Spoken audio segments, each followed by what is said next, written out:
Trataré, en los 20 minutos que se me han otorgado, de exponer mi punto de vista sobre el primero de los tópicos fijados por los organizadores de este evento. Me refiero al tema de Dios. El tema de Dios puede plantearse de distintas formas. Yo elegiré el ámbito histórico-cultural,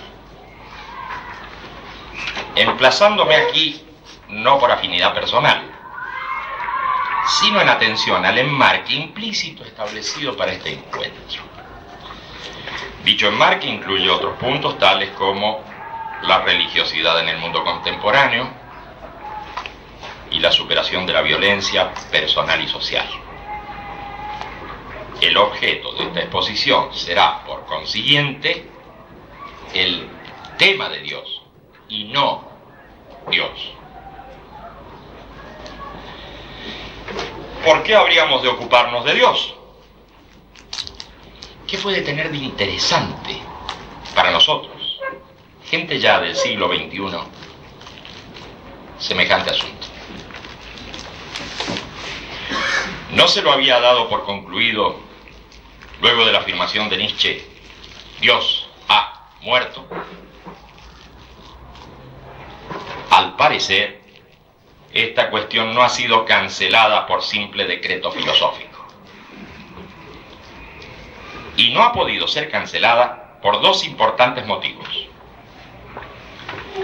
En primer término, porque no se ha comprendido cabalmente el significado de semejante tema. En segundo lugar, porque puestos en perspectiva histórica, comprobamos que lo que hasta hace poco tiempo era considerado extemporáneo, hoy anima nuevas preguntas. Y este preguntar resuena no en las torres de marfil de los pensadores o especialistas, sino en la calle y en la misma entraña de la gente sencilla. Se podrá decir que lo que hoy se observa es un simple crecimiento de la superstición, o un rasgo cultural de pueblos que al defender su identidad vuelven con fanatismo a sus libros sagrados y a sus liderazgos espirituales. Se podrá decir, en sentido pesimista y de acuerdo a ciertas interpretaciones históricas, que todo ello significa un regreso a oscuras edades. Como cada cual prefiera, pero el asunto permanece y eso es lo que cuenta. Yo creo que la afirmación de Nietzsche, Dios ha muerto, marca un momento decisivo en la larga historia del tema de Dios, por lo menos desde el punto de vista de una teología negativa o radical, como quisieran llamarlo algunos de los defensores de esa postura. Está claro que Nietzsche no se ubicó en los espacios de duelo que fijan habitualmente para sus discusiones los teístas y los ateos, los espiritualistas y los materialistas. Más bien se preguntó, ¿es que todavía se cree en Dios? ¿O es que está en marcha un proceso que acabará con la creencia en Dios?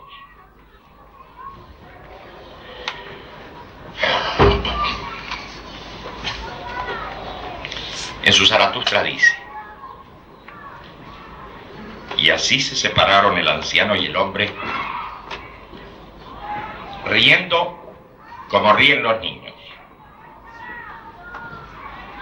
Mas cuando Zaratustra estuvo solo, habló así a su corazón: ¿será posible Este viejo santo en su bosque no ha oído nada todavía de que Dios ha muerto.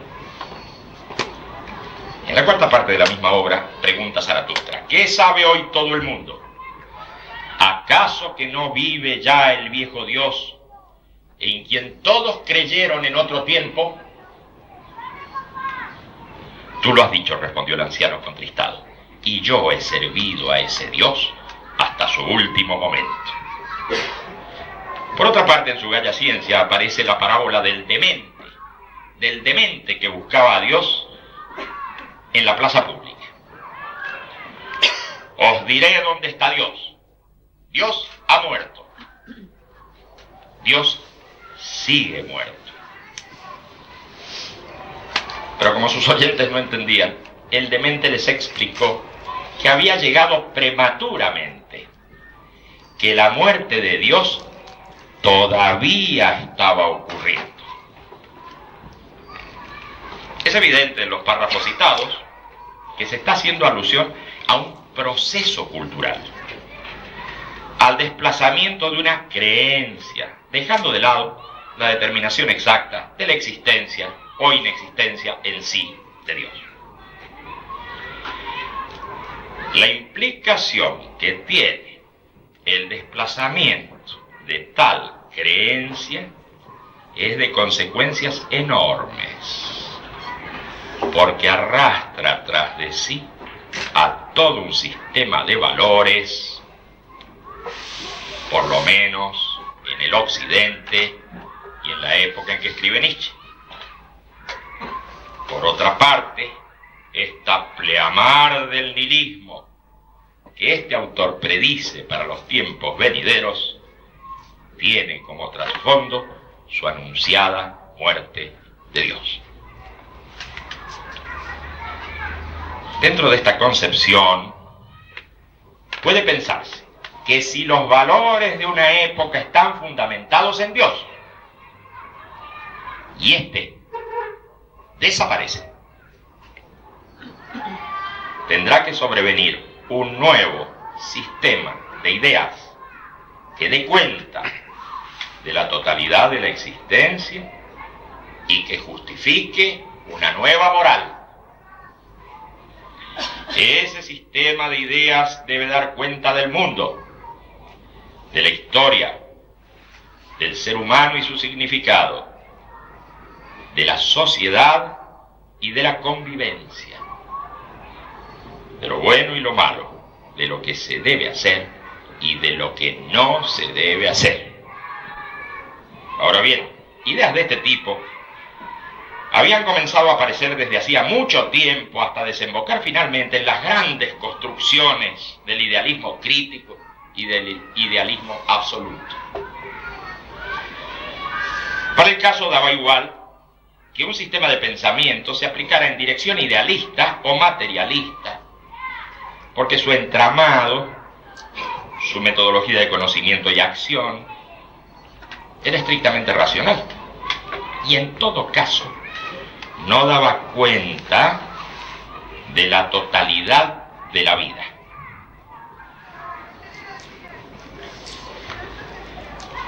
Las cosas para la interpretación nietzscheana ocurrían exactamente al revés. Surgían las ideologías desde la vida para dar razón y justificación de ella misma. Recuérdese que Nietzsche y Kierkegaard, ambos en lucha con el racionalismo y el idealismo de la época, pasan por ser los antecesores de las filosofías de la existencia. Sin embargo, en el horizonte filosófico de estos autores no aparecía todavía la descripción y comprensión de la estructura de la vida humana. Situación a la que se arriba recién en tiempos posteriores. Era como si de trasfondo todavía actuara la definición del hombre como animal racional.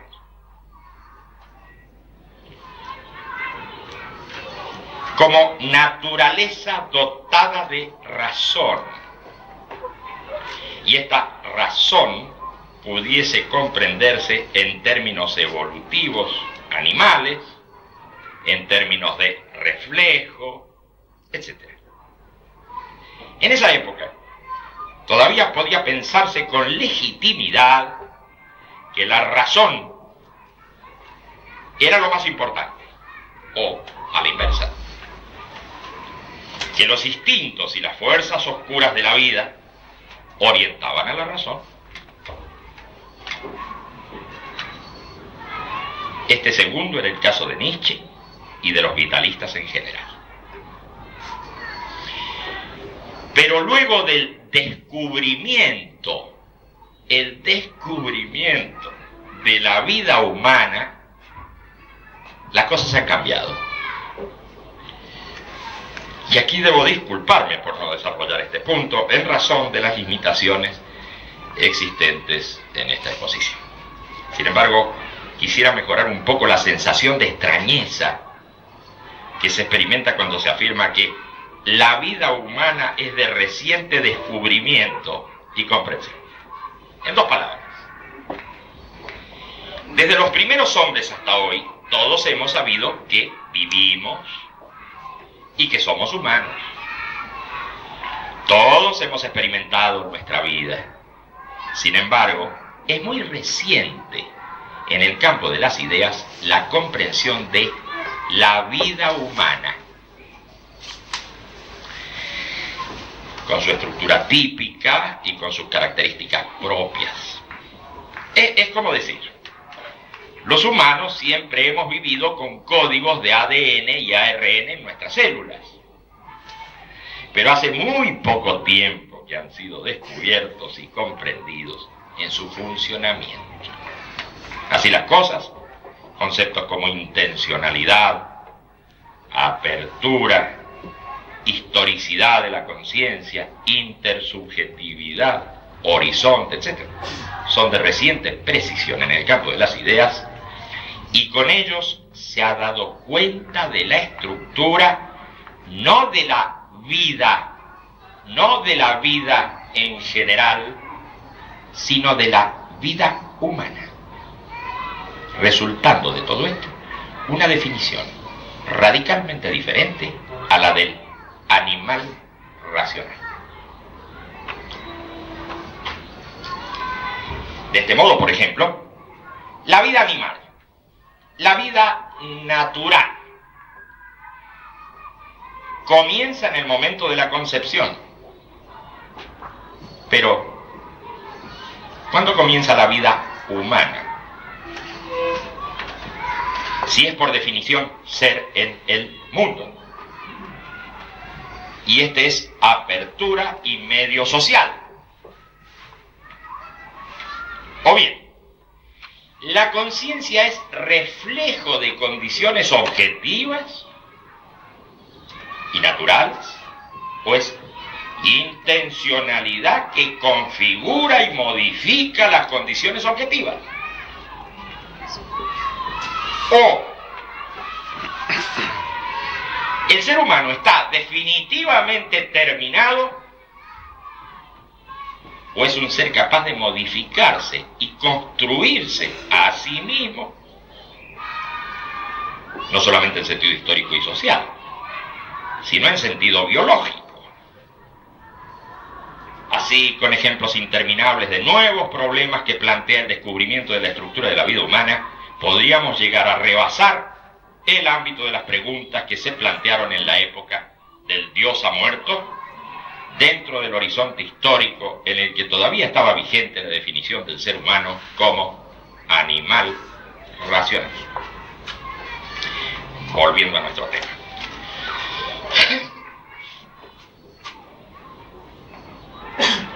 Si a la muerte de Dios no ocurría una sustitución que fundamentara el mundo y el quehacer humano,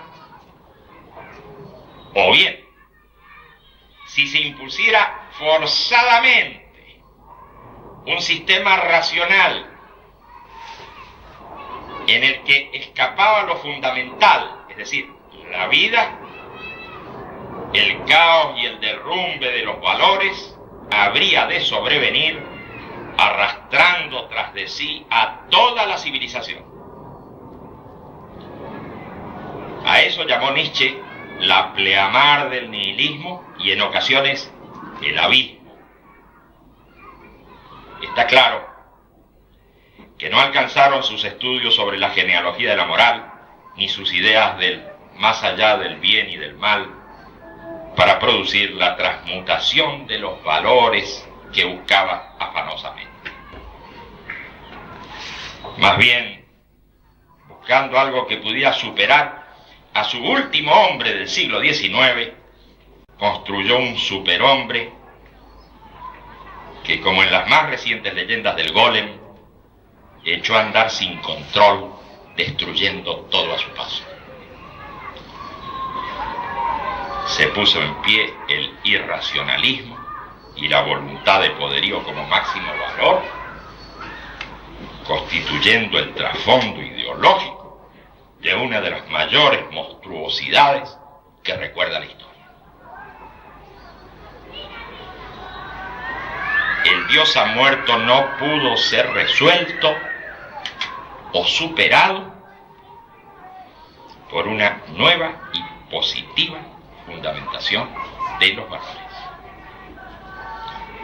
Y las grandes construcciones del pensamiento quedaron ya clausuradas en la primera parte de este siglo sin lograr su cometido. Actualmente nos encontramos inmovilizados frente a estas preguntas. ¿Por qué deberíamos ser solidarios? ¿Por qué causa habríamos de arriesgar nuestro futuro? ¿Por qué deberíamos luchar contra toda injusticia? ¿Simplemente por necesidad? ¿O por una razón histórica? ¿O por un orden natural? La vieja moral basada en Dios, pero sin Dios, ¿es acaso sentida como una necesidad? Nada de esto es suficiente.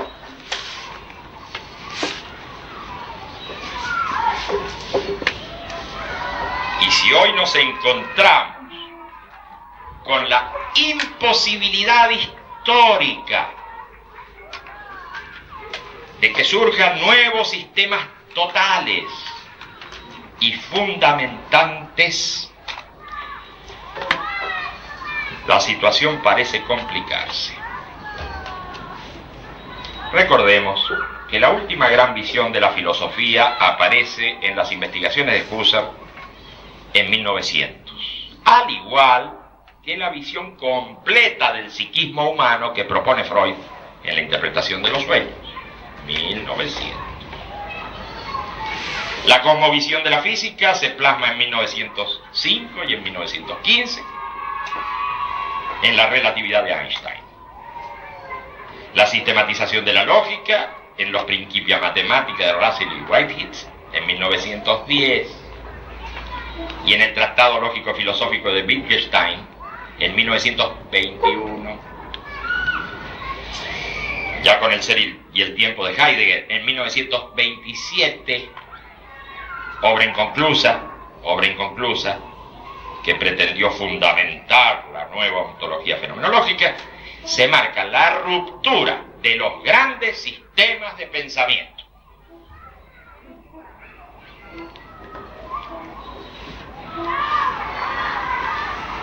Aquí es necesario recalcarlo, no se está hablando de una interrupción del pensar,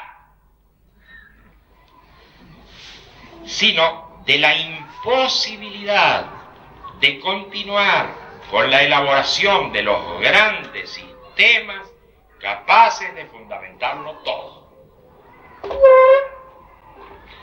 El mismo impulso de esas épocas pasa también por la grandiosidad en el campo de la estética. Allí están Stravinsky, Bartók y Sibelius, Picasso, los muralistas Rivera, Orozco, Siqueiros, los escritores de largo aliento como Joyce, los épicos del cine como Eisenstein, los constructores del Bauhaus con Gropius a la cabeza, los urbanistas, los espectaculares arquitectos Wright, Le Corbusier. ¿Y acaso se ha detenido la producción artística en los años posteriores o en el momento actual? No lo creo. Pero tiene otro signo. Se modula, se deconstruye, se adapta a los medios, se realiza merced a equipos y especialistas, se tecnifica al límite.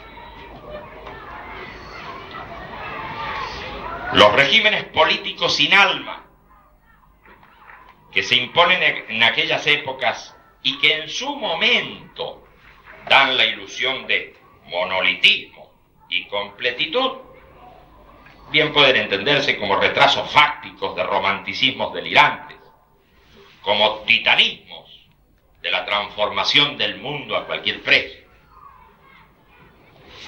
Ellos inauguran la etapa de la barbarie tecnificada, de la supresión de millones de seres humanos, del terror atómico, de las bombas biológicas, de la contaminación y destrucción en gran escala. Esta es la pleamar del nihilismo que anunciaba la destrucción de todos los valores y la muerte de Dios de Zaratustra. ¿En qué cree ya el ser humano? ¿Acaso en nuevas alternativas de vida? ¿O se deja llevar en una corriente que parece irresistible y que no depende para nada de su intención? Y se instala firmemente el predominio de la técnica sobre la ciencia, la visión analítica del mundo, la dictadura del dinero abstracto sobre las realidades productivas. En ese magma se reavivan las diferencias étnicas y culturales que se suponía habían sido superadas por el proceso histórico. Los sistemas son rechazados por el deconstructivismo, el posmodernismo y las corrientes estructuralistas. La frustración del pensamiento se hace lugar común en los filósofos de la inteligencia débil. La mezcolanza de estilos que se suplantan entre sí, la desestructuración de las relaciones humanas y la propagación de todo tipo de superchería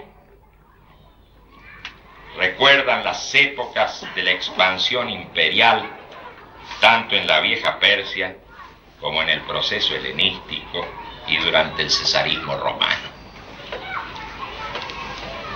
No pretendo con lo anterior presentar un tipo de morfología histórica, un modelo espiralado de proceso que se alimenta de analogías.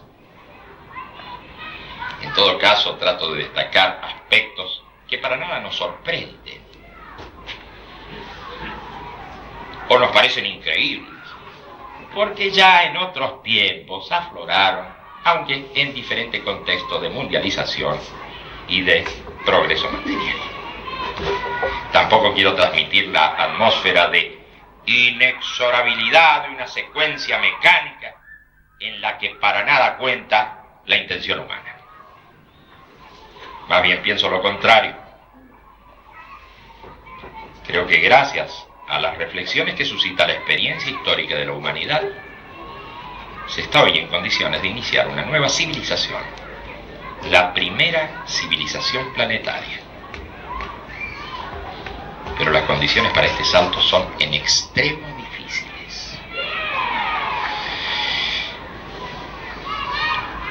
Piénsese en cómo se agranda la brecha entre las sociedades postindustriales y de la información y las sociedades hambrientas.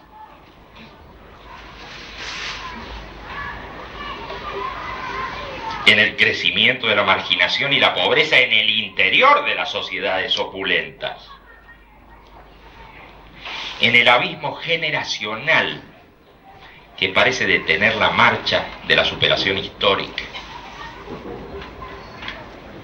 en la peligrosa concentración del capital financiero internacional, en el terrorismo de masas, en las secesiones abruptas, en los choques étnico-culturales, en los desequilibrios ecológicos, en la explosión demográfica y en las megalópolis al borde del colapso.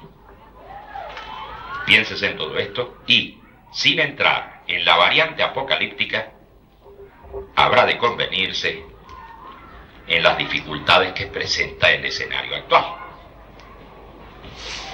El problema está, a mi ver, en esta difícil transición entre el mundo que hemos conocido y el mundo que viene.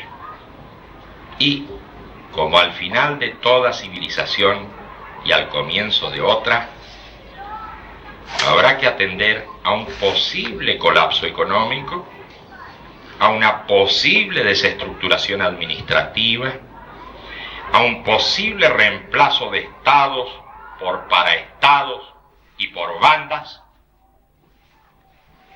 a la injusticia reinante, al desaliento, al empequeñecimiento humano,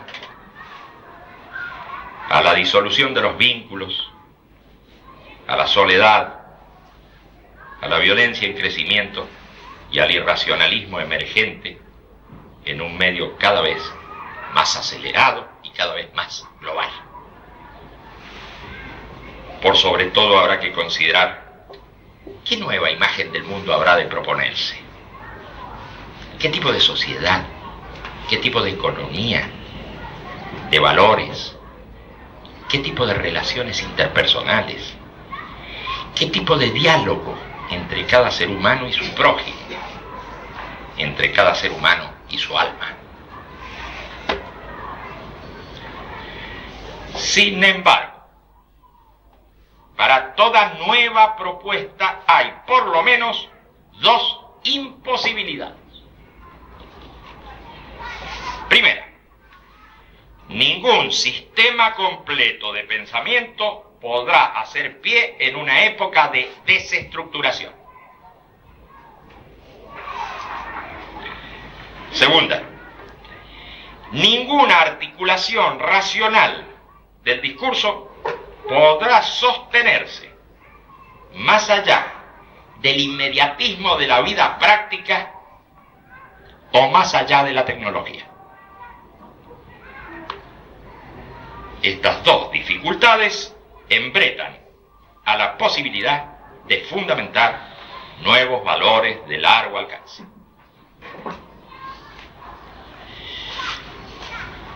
Si es que Dios no ha muerto,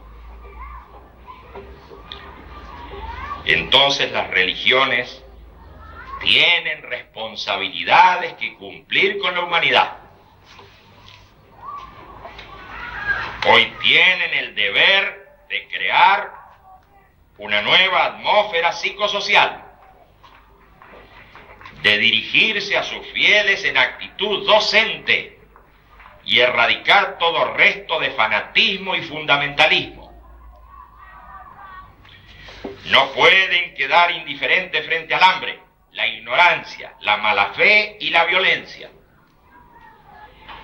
Deben contribuir fuertemente a la tolerancia, ir más allá de la tolerancia y propender el diálogo con otras confesiones y con todo aquel que se sienta responsable por el destino de la humanidad.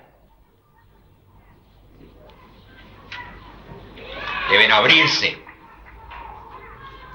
y ruego que no se tome esto como una irreverencia, a las manifestaciones de Dios en las distintas culturas. Estamos esperando de ellas esta contribución a la causa común en un momento por demás difícil.